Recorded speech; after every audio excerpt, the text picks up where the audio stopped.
Hey, is that Timmy's? Yeah, because we're in Canada.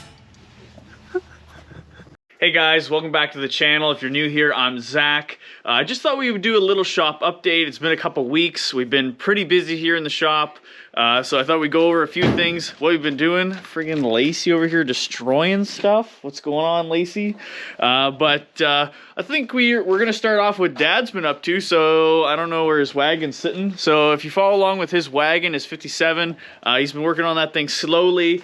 And we didn't want to make a whole video about this, but we did want to show how he did this because I know probably some other people are looking for this information. So since we did the LS in that thing, you got to do like an EFI tank, and there's a couple videos out there of different people doing stuff with their wagons because the wagon has a special fuel tank because of the cutout. So you can see here what Dad's done. So he's still using the original, I guess this would be the sender. Is that right, Dad? The original sender? Sending unit, yeah. So he's using that as his return now and still using it for the fuel level. But what he's done is he's made up this thing. So basically it's just like an aftermarket one, but he's made it himself. So he's done a top plate where it's got all the bolts in it and it's got the spot to hook up for the fuel pump for the power. The ground is just on it. He's made up a little stand that goes all the way to the bottom that holds the pump, and then it's just got the bag on the bottom, so that's pretty cool. And then you can see here he's made up a rubber gasket, and then he actually just welded in a thicker ring onto the inside. So if I move that, you can see that it's in there. It's, I don't know, what'd you say, that's about a 3/16 steel in there? Like that, yeah, so I could tap it. So you could tap it, and then he's got these little Allen-headed little screws that are going to go into there to hold it down, and then it just grounds on the case for the pump, so that's pretty easy. And then right where it goes down, I know you guys probably can't see because I don't have a flashlight, but that's like the straightest spot. Okay, Dad's trying to find a flashlight. So if you can see down in there, that's like the straightest spot that goes down, and you can see that funny bump there. So if I show you guys on the other side here, you can see this is where this wicked cutout is, because this is where the spare tire goes on the wagon, because they have this funny shaped tank. He wants to run the spare tire in the car, so we thought that was the best way of doing that. So he actually bought some thread sealer for the threads on that, so he's going to goop it all up and stick it together, and then it should work out pretty good.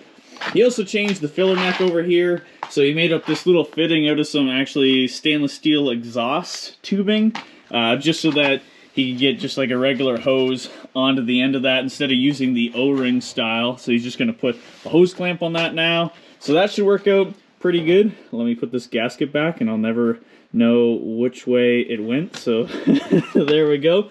And then for this little pass-through thing for the power, he actually just used... So he bought a new sending unit, so off the old sending unit, he just used the original rubber grommet that would have been used for the sending unit fuel level thing, just so that he could run his power through that. So you can see there, it's got rubber gasket and it's all sealed up, and then it goes down to that, and then you can see that there's a little screw in there for the ground, so that's pretty slick. I think that's going to work out pretty good for that car.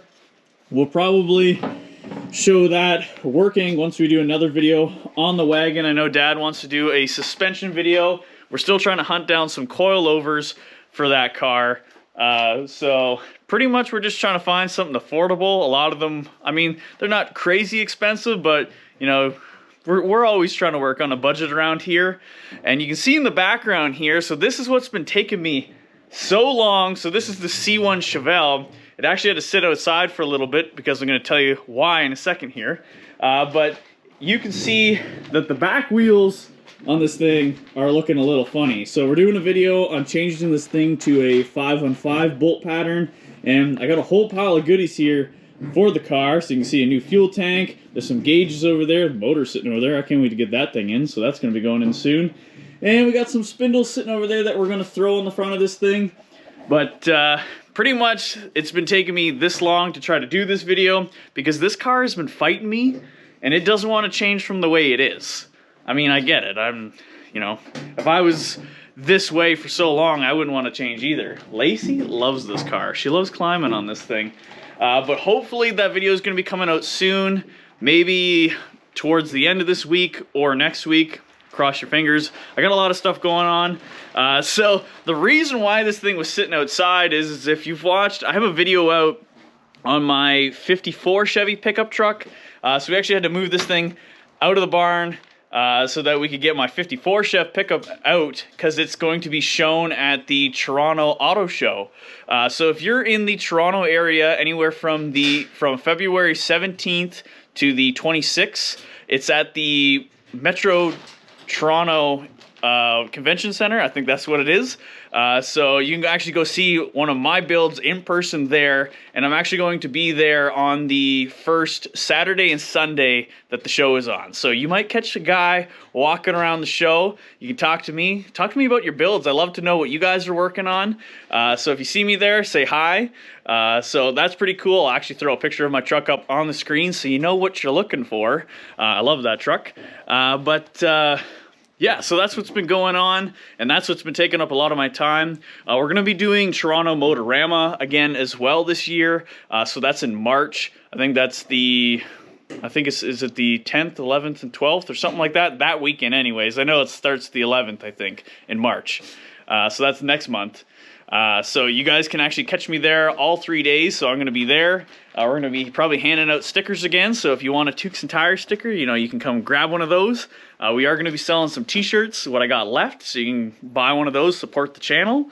Yeah, so it's going to be, we got a lot of stuff going on. I'm trying to get videos out for you guys, but people want me places for some reason. Yeah, I think that's it for now for updates. Dad, you got anything else to add? No, nothing. He's got nothing. No, I just gotta get my goop and... You gotta goop that up? Goop all right. that up, yeah. Okay. Lacey, what about you? You got anything to add? Huh? No? Nothing? All right. Okay, guys. So thanks for watching this update. Hopefully we're going to get this video out soon on this car. Hope to see you if you're in the Toronto area, either of those dates. Hope to see you at those shows because, it's always fun talking to you guys. But thank you so much for subscribing. Thank you so much for watching. And as always, we'll catch you next time. And don't forget to salute the beaver.